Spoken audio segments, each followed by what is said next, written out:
Okay, so in this lecture I'm going to say a little bit about media streaming, and several large-scale internet applications are based around streaming media to large numbers of users. Okay, so got a lot of large internet scale applications that are streaming video and audio. So things like Netflix, Amazon Prime, BBC iPlayer, Spotify, streaming like audio data, just purely audio data, Skype, sort of voice over IP type stuff, as well as video, and then Classic FM, all these kind of digital radio, online radio services streaming audio data. And then you've got sort of Wi-Fi streaming, so I use like AirPlay to stream audio data from my tablet to my hi-fi, or you've got like Bluetooth streaming if you've got like a Bluetooth speaker, something like that, or if you've got like a Bluetooth earpiece, it's streaming audio data from your phone to your ears. So Netflix is kind of a nice example of this type of service. So they've got lots of content of questionable quality, some of it. But if you're really bored, there might be something on Netflix that you can enjoy watching. I've signed up to Amazon Prime, which is okay, but it's not terribly exciting sometimes. So Netflix is big, operates in 130 countries. 35% of consumer internet traffic in North America is Netflix. And it streams more than 125 million hours of content each day. So it's a massive content provider within North America, Europe, and the Asia-Pacific region. And the way it does this is using two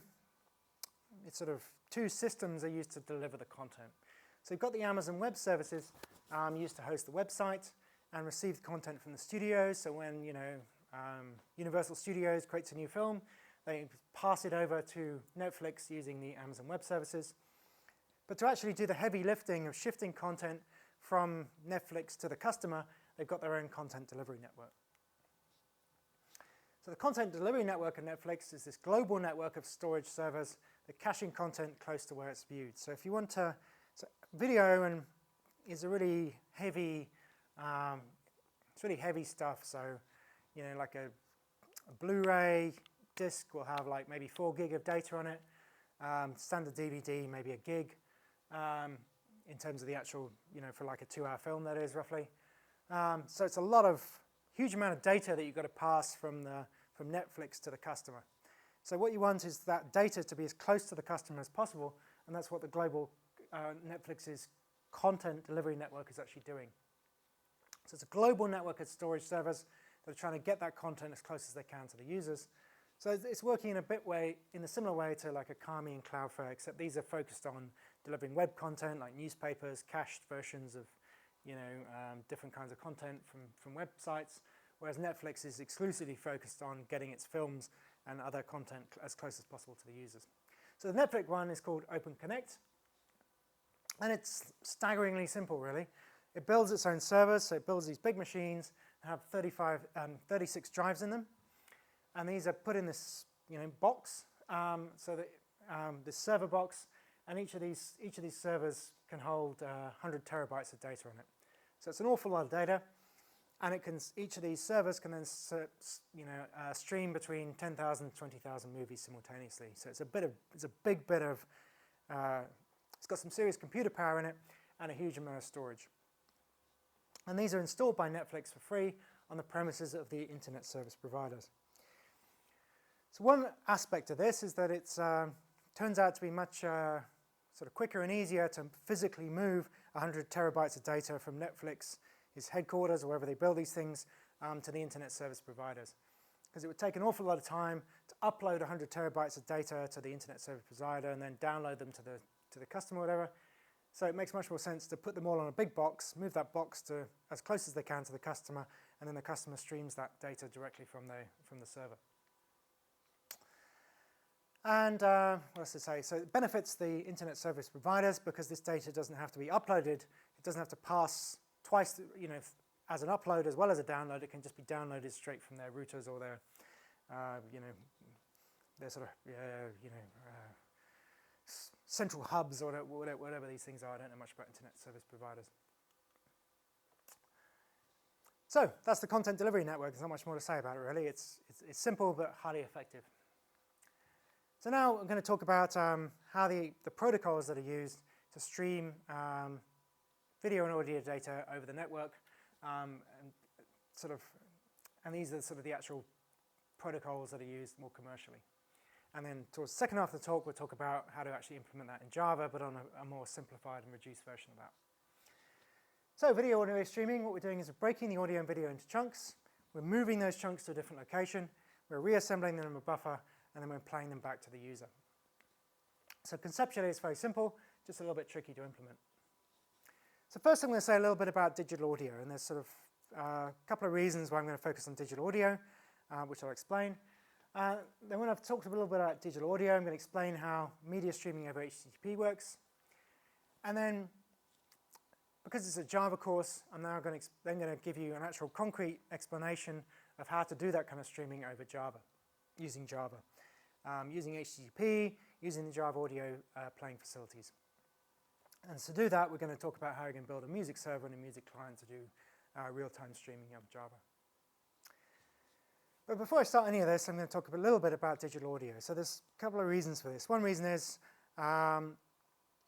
it's a little bit simpler than video. So by explaining how it's encoded and how it's compressed, and later explain how it's transmitted, that'll give you some idea about how the same thing can be done with video, though video is a little bit more complicated. And second reason I'm talking about digital audio is I know quite a bit about digital audio, and I know very little about video, so it's sort of easier to explain something I know a little bit about, and you can just transfer or add the extra bits you know from research on the web, add any extra bits you want to find out from the web if you need to. The third reason I'm going to talk about digital audio is because my example in the second half of this talk is all about digital audio streaming, and to understand how to set the thing up, you need to know a little bit about bit rates, a little bit about linear and nonlinear encoding, and you need to understand a little bit about the formats of digital audio in order to set it up well in Java, because it requires you to set up audio formats and stuff like that. Okay, so digital audio audio is just, or sound is just sort of changes in the pressures, differences in the pressure of the air over time, right? So as I sort of move my hand now, I'm sort of creating pressure variations in the air, which if you could hear at 5 hertz or whatever, that's less than 5 hertz, 1 or 2 hertz, you'd actually hear that as audio. But because your human hearing ranges from 20 hertz to 20 kilohertz, in fact you can't hear those sound pressure changes, and they're kind of not very intense anyway. So sound is just analog variations in the pressure of the air, and that sort of wiggles your eardrum, which then wiggles some bone, which then wiggles some nerves or whatever, and then that's transferred into your experience of hearing sound.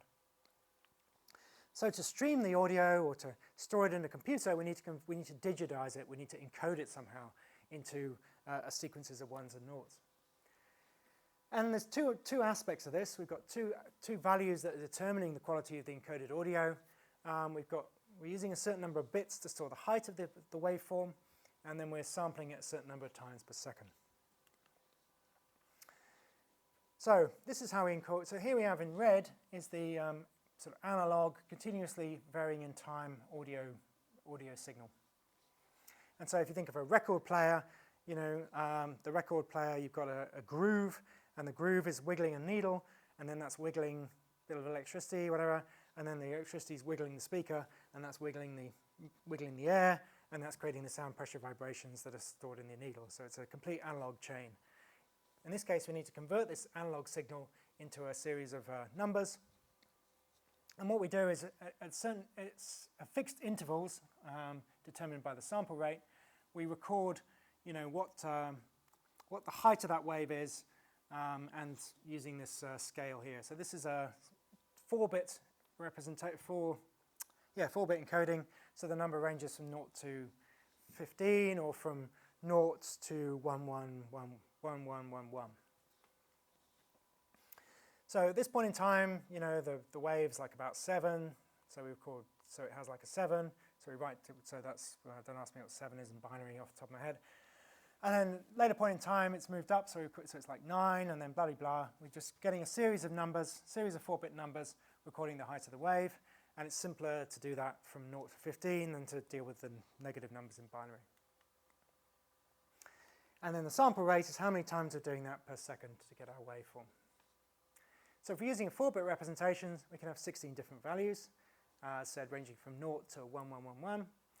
And but if we want better quality, then we can store it using 16 bits, for example, and then we get 65,536 different values. So there's 65,000 different values on this scale. So obviously, if we're storing it in 4 bits, we're going to get quite a chunky, jittery, kind of broken up representation with lots of noise in it, and we're going to miss a lot of the high frequencies because they just won't be present. We'll get lots of spurious noise. But the higher the bit rate, the better quality, the higher the resolution of the vertical axis here. And the other thing that determines the quality is how the number of times we sample it per second. So if we sample it like 5 times a second, we're obviously going to get a totally lousy audio quality and miss tons of the information. On the other hand, if we're sampling it 44,000 times per second, then we're going to get much higher resolution, and that's what CD audio does.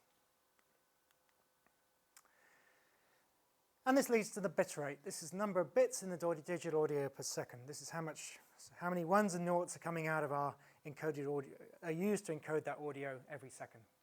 So 16-bit audio, so each piece of data is 16 bits, and we're generating that piece of data 44,100 times per second.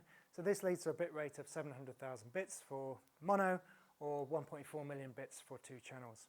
So that's a lot of bits coming out of just 2 channels of audio. So it's quite heavy stuff, and that's why we're going to talk a little bit about compression as well. So the other aspect to encoding audio is the difference between linear and nonlinear encoding. So linear encoding, the number stored in each sample is proportional to the waveform's height. So if we go back to here, so this is linear encoding. So for each increment in the waveform, so the numbers that are used to encode the waveform are linearly, evenly distributed across the total height of the waveform. So the difference between this bit between 7 and 8 is the same as the difference between 13 and 14.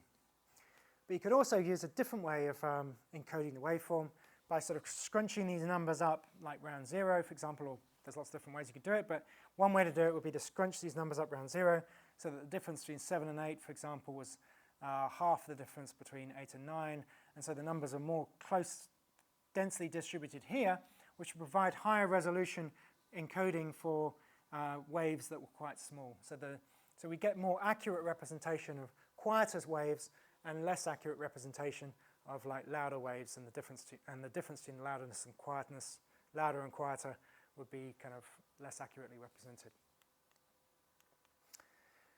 So it might be a logarithmic function, for example, or some other function, and it maps the waveform's height to the stored number. So the idea between nonlinear encoding is that if we're doing speech, for example, there might be lots of really quiet stuff, and if we don't record that accurately, we can't really understand what's being said in the speech, and it doesn't really matter. The louder stuff is going to be clear anyway. So that enables us to, encode for telephony or recordings of speech. We can get higher compression with more accuracy, maybe with nonlinear encoding. So compression. So we saw that there were 1.4 million bits per second for stereo CD quality sound, and that's quite a lot of bit rate. So compression is used to reduce the amount of data stored and transmitted over a network.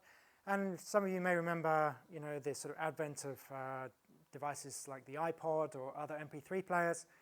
Now, at the time, the amount of storage that you could fit on a small device was pretty limited, and so it would have been possible to store a whole CD's worth of audio on a small device. But along came these codecs like MP3 and AAC that enabled us to massively reduce the amount of data required to store an audio. And therefore, we could squeeze like a decent number of songs onto a small device, and then the iPod and digital music, digital portable players all became possible.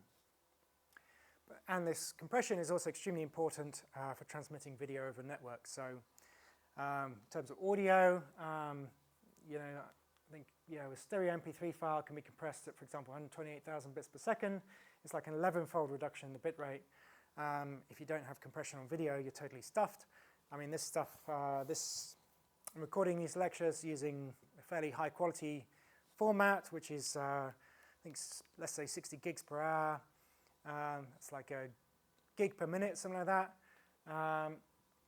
but you can compress that massively down by using different video codecs. And we've got this difference between lossy compression, which is throwing data away, so things like AAC and MP3. They, to some extent, they're modeling how we hear sounds, and then using that modeling to throw away sounds that would typically be hidden by other sounds. So if we hear a loud sound, then some of the quieter sounds are going to be hidden by that loud sound, so we can throw the data about those quiet sounds away. And then we've got lossless compression, which is similar to zip files. It's just compressing the audio and getting rid of redundant bits, but storing the data in a more efficient way, essentially, so that you can completely reconstruct the audio signal when it's played. So you've got FLAC, which is like a more sort of open, generally used sort of codec, and then we've got ALAC, which is Apple's own sort of lossless version. So personally, I use FLAC these days because it's lossless, and so you can't really go wrong. So compression, typically, especially the lossy compression, is reducing the bit rate of the audio signal. So I said a serial MP3 file might be compressed at 128,000 bits per second. So instead of 1.4 million bits per second, we're down to 128,000 bits per second. And it sounds pretty good, right? You can listen to a 128,000 bit per second MP3 file and enjoy the music. So you're not losing that much, but you're gaining a great deal in terms of the number of tracks you can store and in terms of the, your ability to stream that music over the network. And in general, higher bit rate equals more data equals higher quality. And with video, it gets much more complex because you're looking at encoding looking at differences between the frames and maybe storing differences between the frames, and all this kind of gets very esoteric very quickly. So in general, these compression algorithms are non-trivial. It's not something you're going to write like a little bit of code to decompress the audio signal. What you need is a program or a library that encodes the audio signal into MP3 or AAC and decodes audio and video data from the compressed version of it. And codec is derived from coder or decoder. So if you've ever found that you've been given a file that you can't play on your computer, one of the reasons might be your computer's lacking the appropriate codec to interpret that file and convert the compressed data into the uncompressed data or the other. And you know, when you have an audio or video recorder, it'll have a particular codec for encoding the audio into a compressed format.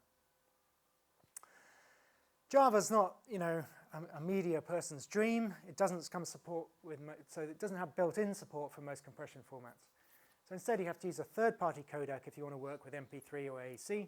So there's various like codecs available online, and I haven't tried them, but they may work. Okay, so I've explained, you know, roughly, you know, how audio is encoded and decoded, and more complex stuff applies to encoding and decoding video. So now we can talk a little bit about how we can stream it over the network and some of the compromises and protocols that are used to make that work as smoothly as possible. The general idea, as I said, is we break the audio and video into chunks, we send those chunks to a different location, we reassemble them into a buffer, and we play them back to the user.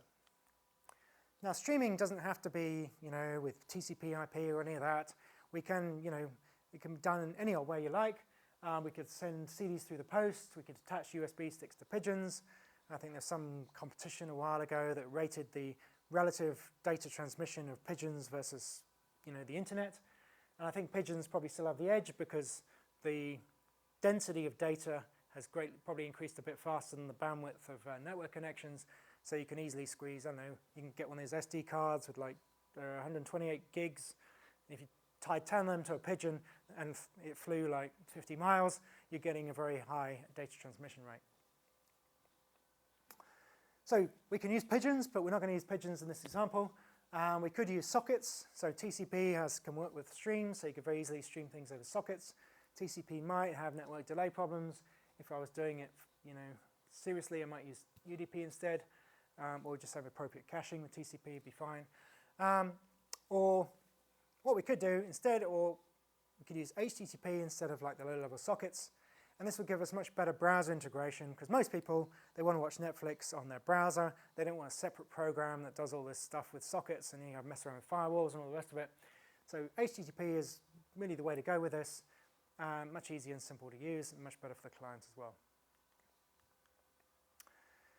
And to make all this work, with HTTP, people have come up with a number of different protocols for that. So we've got dynamic adaptive streaming over HTTP, which is called MPEG-DASH, and this seems to be a little more cross-industry, general, not more open source oriented type protocol. And then, every company and every company's dog seems to come up with their own particular protocol for media streaming. So they've got, the mascot at Adobe Systems came up with, HTTP dynamic streaming, and, maybe a little Scotty at Apple came up with HTTP live streaming, and so on and so forth. A lot of the big companies have had their own streaming protocols. How much they differ from dynamic adaptive streaming, I don't know, and we're going to focus on dynamic adaptive streaming here. So dynamic adaptive streaming is called MPEG-DASH, and again, it's exactly the same. You're breaking up the content into small file segments. Each segment contains a chunk of film or music, but the key difference here is that we're making the content available at different bit rates, and the client selects the next segment to download based on network conditions. So when you're streaming video or audio, from a user point of view, your first priority is that streaming is smooth. You don't want to be watching some kind of action film, whatever, someone's hanging off the cliff, and then you get that annoying wheel, or you get the stuttering business, and it's just really irritating, right? So you'd much rather, so your top priority is smooth streaming experience, and your second priority is the quality of the images and the videos that you're receiving. So what this is doing is it's trying to ensure that the streaming is smooth, and it's dynamically adapting the quality. It's sort of dynamically adjusting the quality so that it can ensure a smooth playback for the user. So if the network's really busy, or there's no bandwidth available, or if you're streaming from a device, small device over 4G or something, then the client's going to request segments that have a low bit rate for low quality playback. On the other hand, if the network's got lots of bandwidth available, then the client can request segments that have a high quality, high bit rate, so that they can be high quality playback. And this is called adaptive bit rate streaming. It's adapting the bit rate that's coming across the network in response to the network conditions. And so this is a little bit of diagram explaining how it works. So on the server side, we've got, this is storing the chunks of the musical video. And for each slice of time of the musical video, it stores a low quality chunk, a medium quality chunk, or a best quality chunk, or it could be more fine graded than this. So that's the server side. And then this is just representing the way in which the bandwidth of the network is varying over time. So initially, there's very little bandwidth available, and then the more bandwidth becomes available, and then decreases a little bit. And then we've got a variety of different devices. We've got phones, tablets, laptops, desktops, whatever. And so at the first point in time, this device, it can see that the bandwidth of the network is pretty rubbish. So what it does, it selects a low quality chunk from the server, because that's got the best chance of getting through the network and being able to play that back to the user. Network conditions haven't changed much on the second point in time, so it selects requests another low quality chunk. The third point in time, network conditions are getting a bit better, so it selects a medium quality chunk, and then towards this section here, network conditions are really great, so then it starts requesting the high quality chunks, and then when the network conditions get a little bit worse, it selects a lower quality chunk, and so on and so forth. So the user is getting a smooth playback experience whose quality corresponds to the changes in the bandwidth of the network. Now in practice, the heterogeneous devices might not have amazing insight into the quality of the network conditions. So what they might do is just start by requesting low quality chunks, and then they have to build up their own picture of how the network's performing based upon the speed at which they got these chunks back from the network. And this is my guess is this is what Amazon does, because when you start watching Amazon, initially you get this really blocky, low quality picture, and then it all settles down as the client figures out that actually the network conditions are really good, and then it starts downloading the HD chunks, and you're getting the much better quality pictures and sound. And to make all this work, you need a media presentation description. And that's just an XML file that has information about different qualities of the media content, the segments that are available at each quality, and where those segments can be located. So in this case, all of the chunks are on the same server, but they could equally well be distributed across different servers, in such a way that the ones that are closest to the clients, maybe the low quality ones or whatever seems appropriate. So first, the client gets this media presentation description. When you click play on Netflix or whatever, it'll pull this XML file. It'll get the full picture about all the different chunks and where it can find them. And then it uses its knowledge of network conditions to request the individual segments. So it's a little bit like early versions of BitTorrent. If you remember, we had like the torrent file, and the torrent file contained a list of all the different chunks and where they could be found and downloaded. Okay, so that's how like the professional protocols work. And now we're going to talk a little bit about, now I'm going to give you a sort of illustration of how all that can be, how you can implement all that, which will hopefully make the professional protocols a bit clearer. And the illustration I'm going to give in the second half of this talk is could easily be adapted to do dynamic adaptive bitrate streaming if you wanted to. But to understand how you can build your own version of this, I first need to explain how Java Audio works. So first, the bad news is Java's not a great choice for real-time applications. So I found this out myself when I was working on this system for dynamically generating music in real time. So I built this system. It generates all these MIDI notes, which you send out to like a synthesizer, and that actually plays the sound back. And I found out that the timing was a little bit rubbish. And so what I found out, by looking into this a little bit, there's a couple of things. I mean, the operating systems are not real time anyway. If you're just running Windows, the operating system's got other things to do. You've got the virus checker running, all kinds of bits and bobs in the background. And so you're not necessarily going to get real-time performance, real accurate real-time performance with anything that's running on a standard operating system on a standard computer. But Java has extra problems on top of that because it has this garbage collection, which is completely normally out of the programmer's control. So garbage collection happens when you create an object in Java, and then maybe in a method call, for example, and then the object goes out of scope. It's like no longer accessible to your code. It's not used anywhere in your code, but that object is still taking up some of the computer's memory. That object is allocated, it's created in the computer's memory, and it's just sort of sitting around there, but there's no way you could possibly ever use that object ever again. And that's what the garbage collector does in Java Virtual Machine, is it deletes all these unused objects that have gone out of scope and can't possibly be used by the rest of the program. So it's freeing up the computer's memory. It's a useful task to do, and it does this without any control of the programmer. Now that's all well and good, but the problem is that it can do this garbage collection whenever it feels like, and when it feels like doing it, it may be at a particularly crucial moment in your media streaming or in your music playback, and that could cause a delay or a glitch in your real-time code. To address this, there are a number of real-time Java virtual machines, like TimeSys, Java RTS Sun, IBM WebSphere. I couldn't get a free one when I first linked into this, but it might be possible to get a free one. And presumably, they either do the garbage collection in a more subtle way, or they add a bit of extra functionality that gives you some control over this. Don't worry about this in your mini projects. I'm just giving you this for general information, really. I'm telling you this so that you don't rush off and build your own media streaming programs in Java.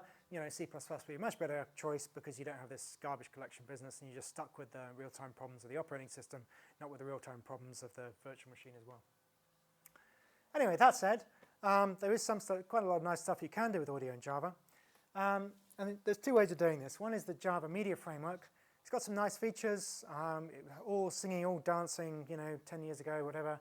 But now it's sort of faded away and is generally regarded as obsolete. But the good news is there's this JavaX Sound sample package that lets you do everything you need to do at a fairly low level using Java and audio. I'm only going to cover a few bits in this lecture, but if you want a tutorial on all the features, there's a link on the course website. So the built-in Java Sound package is a bit limited. It only supports .au, whatever it is, .wav, and .af files. So you could download a codec and get it all working with compressed audio, but I'm just going to use a WAV as an example here. So there's an Oracle MP3 plugin you could try if you did want to work with MP3. So I'm first going to give you a couple of ways in which you can play audio on Java, and then that will prepare the ground for explaining how you can do the streaming, because you've got sort of two problems. You've got the transmitting of the appropriate audio data across the network, and then you've got the problem of actually how do you play that back on your computer. So I'm going to address the playing back thing first, and then talk about how the audio streaming works. So the simplest way in which you can do audio playback on Java is using a clip, which is one of the output types, and then the more complex data way in which you can do that is using a source data line. So the clip just plays back a simple audio from a file, and then the source data line plays back from a buffer that can then be dynamically loaded by the program. So the clip or the source data line is just an input or output from the audio system, and I think they're just like the default, whatever's set as your operating system's default audio output. So you can configure that yourself. There's ways in which you can configure that in a more sophisticated way in Java, but I'm not going to talk about that now. So to get a clip, we just get a clip, audio system, get clip. To get a source data line, we get a audio system, get source data line. And so just to illustrate this, I've given you this little clip player. That's just the main method. And then this is a bit of fiddling around because I need to be able to find my clip in a way that will run in different environments. So that's why I've got this fiddling around here. So I'm finding the music file essentially in these first 4 lines of code, and then we're getting an audio input stream from the audio system, and the audio system's basically we're getting a stream that enables us to read the audio data from the file. Then we create our clip. We open the audio stream, input stream from using the clip. The clip opens the stream, and then we clip on, and then we start the clip running. So yeah, we've got our music file. We've got an input stream. We're opening up that file using the audio system's getting an input stream that enables us to get the bytes of audio data from the file. Then we're getting the clip, opening up the audio input stream, and starting the clip running. Now this clip starts running as a separate thread, so what I have to do is wait for that thread to finish. I probably could have done clip.join, actually, come think about it now, but instead I'm just waiting for this clip to finish with this little by checking to see if it's running, and then if it's not running, then I just sort of sit around, sleep for a little bit, and keep running. Because if you just start the clip up and then finish, and then the program exits, then the thread will start up and then immediately stop. So you need to wait, or as I said, I should have done clip.join thinking about it now, but never mind. Okay, so I'll just show you the clip running, just to illustrate. So we'll just run it now. So.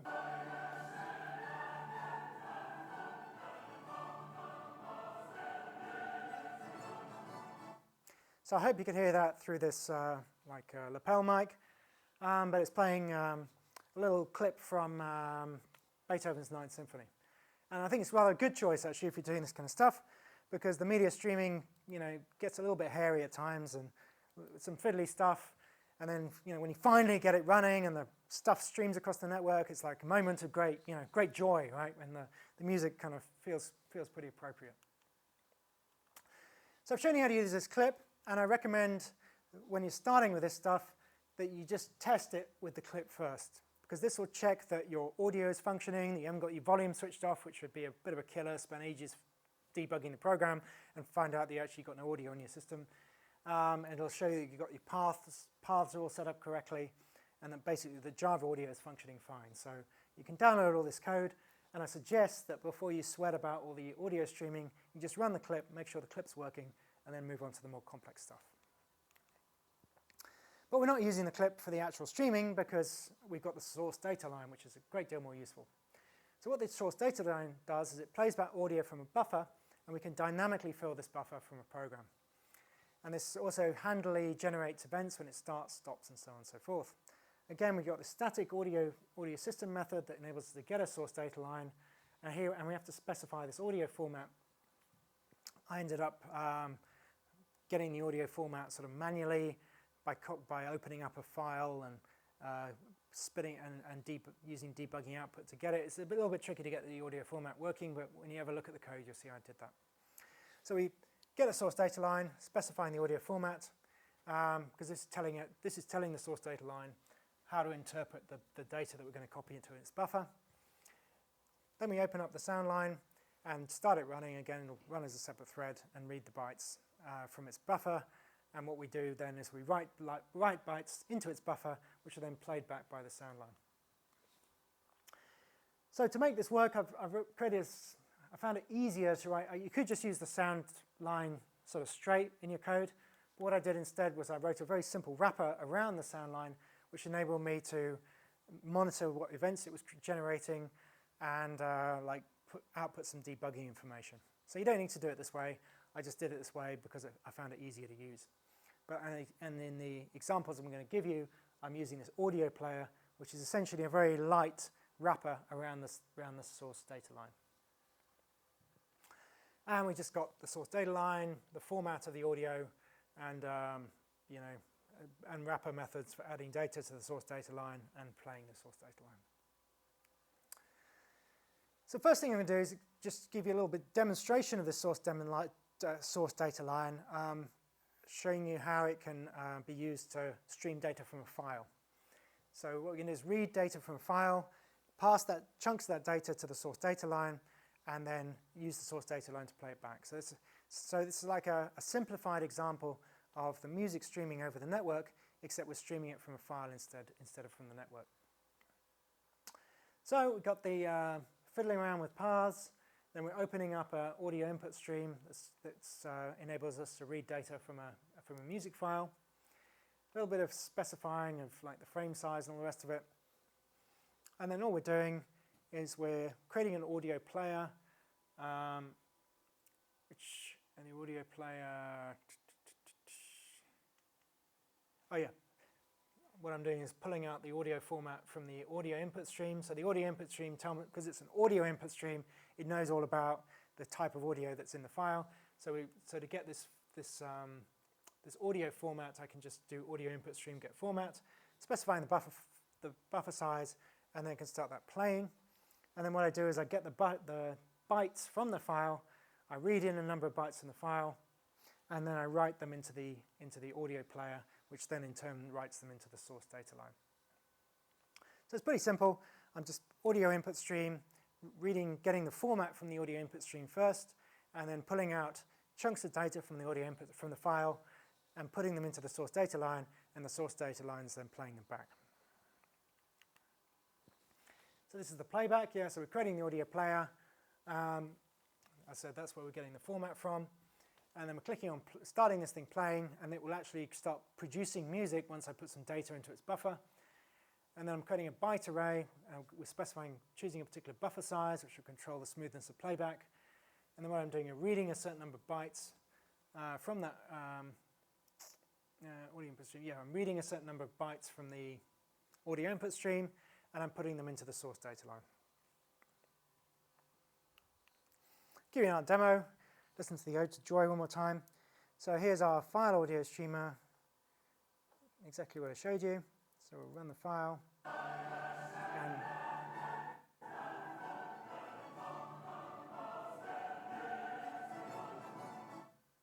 So exactly the same, except here we're getting lots of debugging information about the size of our buffer, the size of our byte array, how many bytes we're reading from the file, and the number of bytes available is how much we can actually write to the source data line. So source data line is reading from its buffer, and then we can add more data once it's emptied out that buffer, and it tells us how much we can actually write into that buffer.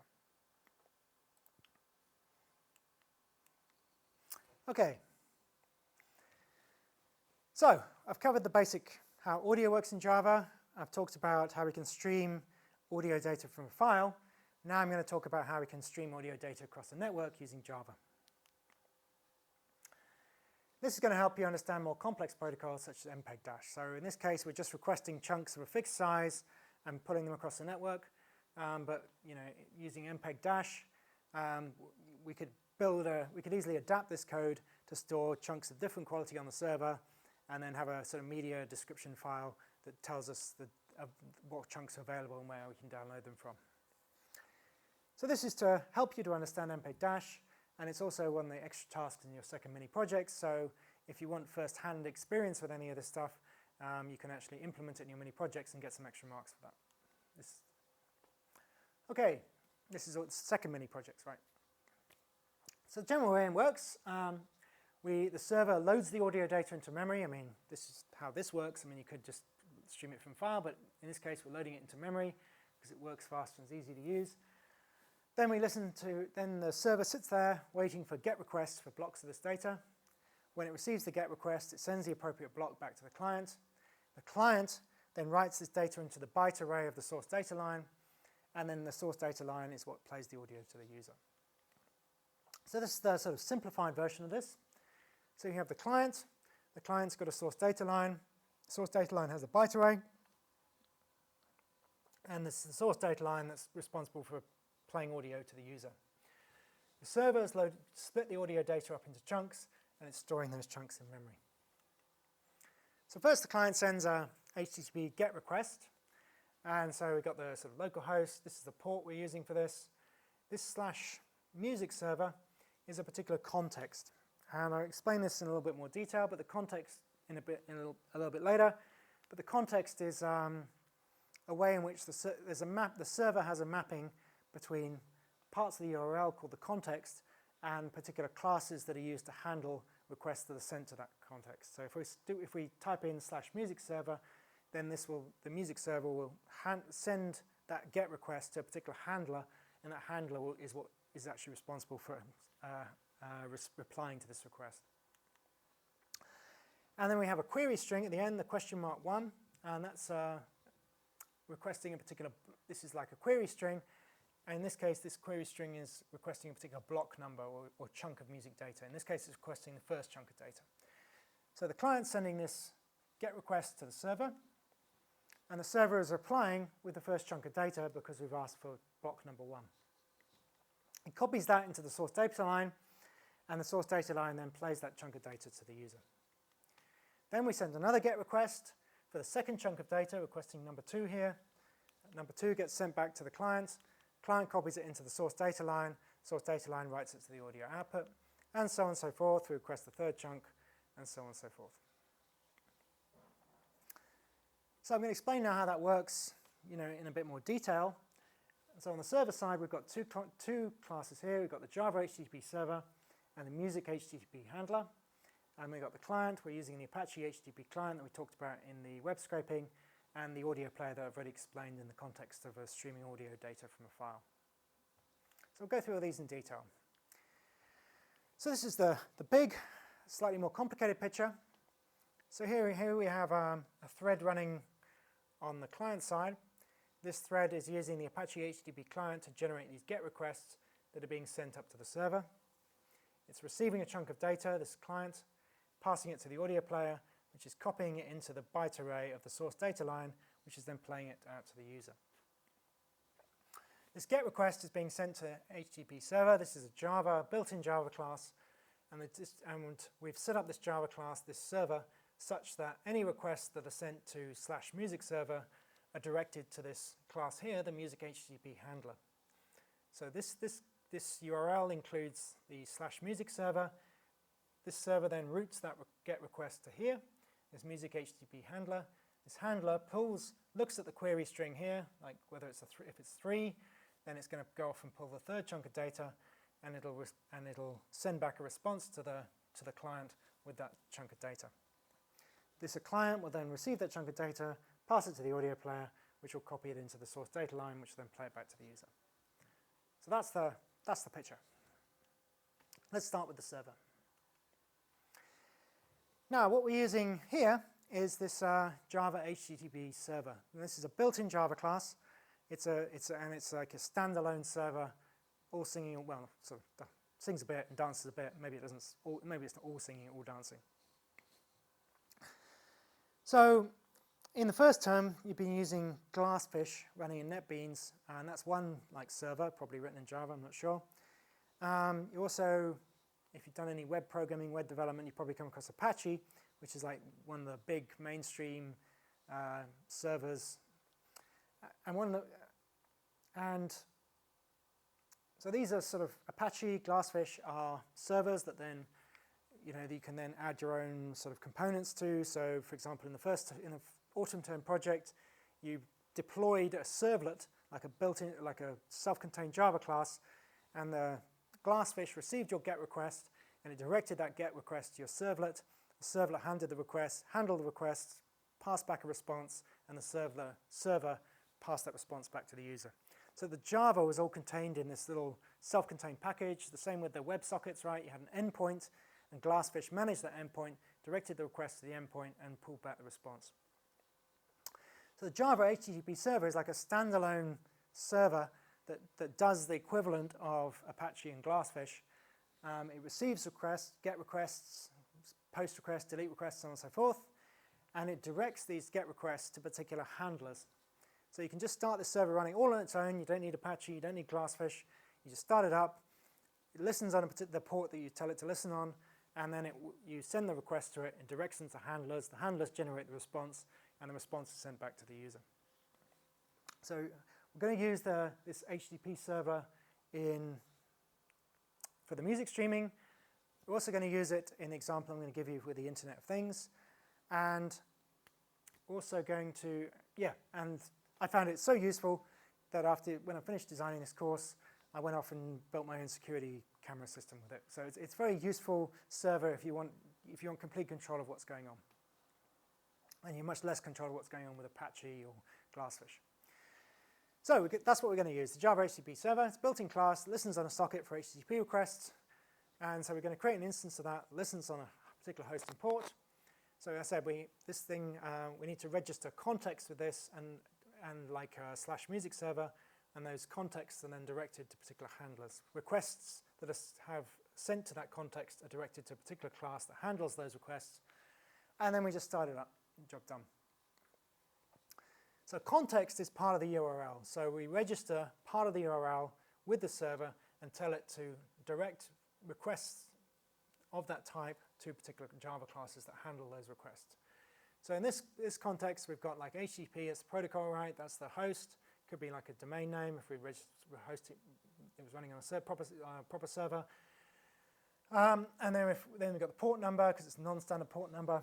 And at the end of this, we've got /music server. And we've set up that we're going to set the server up such that any requests that are sent to /music server are directed to a particular handler which processes the requests for that context and sends back the response. So that's what I mean by context, part of the URL. And the handlers process the HTTP request for a particular context. So when I type in this URL and send it to my Java HTTP server, the GET request is directed to the handler for music server. And a handler is just a Java class that implements the HTTP handler interface, and it contains this method, handler, with HTTP exchange here, and that has everything you need to be able to write a response and pull out stuff about the header and so on and so forth. So I've written this handler that checks the requests method, extracts the block number from the URL, builds up the response containing that block number, and sends the response back to the client. So this is the server. I'm just setting up the server. So first we create the host address with the appropriate host name and port number, and then we just use a static method to create a server here. And then once we've created the server and set it up, we just do call start, and then it'll sit there listening on port 4446, I think it is, and handle any GET requests, any HTTP requests that's sent to it. Then we've got the handler I just talked about. So we're creating a new handler. That's my own class that implements the handler interface. And then to set this handler up, we do HTTP server create context, and that registers this context, which is it's not super clear here, but it's actually /music server is what this is, just a string saying /music server. It's saying whenever you get a /music server request, direct it to this particular handler. And a handler is very easy to write. You just say implements HTTP handler, and then it just has to have this method handle with HTTP exchange. As long as it implements this method, you can register it with a context. And here's the handle method. So we've got a bit of fiddling around, checking that's a GET request, and then we pull out the URL, and then we get the block number from the URL. I don't know if I go into this in more detail. No. Get the block number from the URL, and this is to ensure that it doesn't overflow. This is like integer division type thing. So if it's got, let's suppose there's 20 blocks, and we get a request for block number 21, well, we could just throw an error, or we could just return block 1 instead, so it gives this looping block number effect. So we extract the block number, do a bit of fiddling around, set the headers with telling it how much data we're sending back, and then what we do is write the music block, the block of music data, into the exchange response. So we get an output stream from the exchange, write that chunk of data to the output stream, close the output stream, and then that just sends, and then the HTTP server will send that response back to the client that requested it. Okay, so that's what happens at the server side. Now we're going to the client side. So all this stuff here. The client side, we're using Apache HTTP client. I'm not going to say too much about that because we covered it with the web scraping example. And we're just using that Apache HTTP client to build a GET request and sending that off to the music server to request the desired block from the music server. So this square should be around here. So in this case, we're requesting block 44, for example. So we want the client to be able to send that off and then process the response when it comes back. So we've got like a little thread that's running that does this stuff continuously. And then we've got this get music data method that does the most significant work. So what we do first is you build a GET request that has the sort of the basic stuff for the query. We obviously change that as an IP address. And then we've got the port number, the context, like /music server, and the block number that we need. And then we execute that request using the Apache HTTP client. When we get the response back, we can then check if the status is OK, i.e. it's not a null request or something, or resource missing, whatever. Then we get an input stream from the response and read out the bytes from the response. And then we add that data to the audio player, which adds that to the source data line, which then plays it back to the user. OK, so let's do a little bit of a demo. So first, we start up the server. I think it's running already, so that's good. So start the server. So there we go, the server's running. And then we start up the music client. The music client here is just a little, I'll show you. It's just a little starts up the thread, starts the thread running, and the thread's got all the functionality we talked about. So start the client running.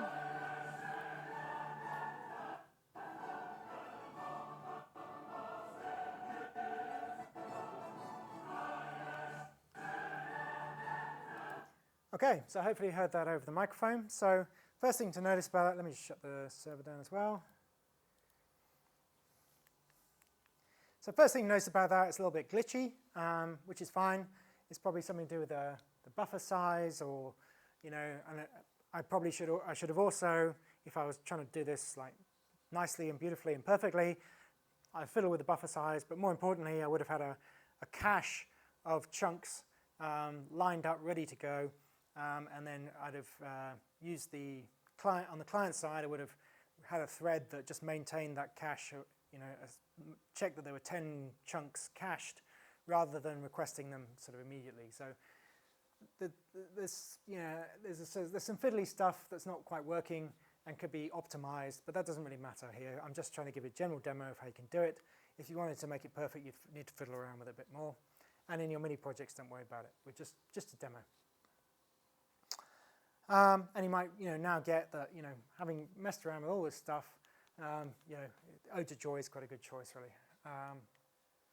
Okay, so that's just a little demo to show you how music streaming can be done in Java, and hopefully that will give you a better idea about how it actually works in practice using some of these streams, some of these protocols. More generally, you can stream anything at all using this approach. So I wrote a little project for pulling images from security cameras. You could stream Internet of Things type data, so sensor data from washing machines. If you want to sit on the beach in Ibiza and stream your washing machine data to your tablet or whatever, you could do it with this. Stream GPS, you could stream data from robots, probably, military, whatever, probably streaming all kinds of data from their drones as they fly about, so on and so forth. You're breaking stuff up into chunks and pushing them over a network, and in some cases you might want to optimize the quality and to maximize the smooth playback. In your second mini project, it's one of the extra features. So I've got the 20 marks for extra features. You're not going to probably get 20 marks for just music streaming, but you probably get 20 marks if you had some kind of complicated, clever live chat thing. So you could just do a straight stream from the server to the client in your project, or you could have live audio communication so that as the players play chess or something, they could talk to each other, live over the network. game music would typically be played from a local file, right? The cheesy music as you sort of jump over things, or the sound effects as a monster explodes and splats on the wall or whatever. That would all be probably locally. You wouldn't bother streaming that over a network because of the glitches and bandwidth it would take up. But this is an exercise about bringing together these technologies. So the most important thing to say is that if you want to get any of these 20 marks, your code has to be integrated with the rest of your code, okay? I'm not interested in giving you marks for demonstrating my code to me, okay? The marks are for adapting this code, integrate it into your project in a way that's functionally relevant, if you like. So, don't just demonstrate this music streaming to me by changing the port number or something and then say, hey ho, give me 20 marks. No, it's not going to work that way, right? Your code has to be part of your project, and I have to see that when I look at your code. So you're welcome to adapt and extend, not welcome to demonstrate my own work to me. I've given you all the code on this course website, and so here are the jar files you're going to need. You can just add them to the project, and here are the Java files for you to adapt and use. So if you want to get into more sort of advanced stuff about buffering and all the sort of Java stuff that's intended for making sort of shifting stuff over networks more easy, then you might want to check out the Java NIO book. And for some reason this was, I think it might even be in the main course book when this course was designed, but I've never figured that out. And it's got some kind of cute picture of some kind of weird animal as well, if you want to look at the picture of the animal. Also, there's this Java Media Framework book in the library. I wouldn't recommend it because this framework's obsolete, but if you want to do something, and you absolutely must, if you want to do some kind of media thing and you absolutely must do it in Java, it might be worth looking into. Okay, so this lecture I've been explaining how media streaming works. I've given a simple example, can be adapted for many projects. Next lecture is going to talk about cryptocurrency, mainly focusing on how Bitcoin works.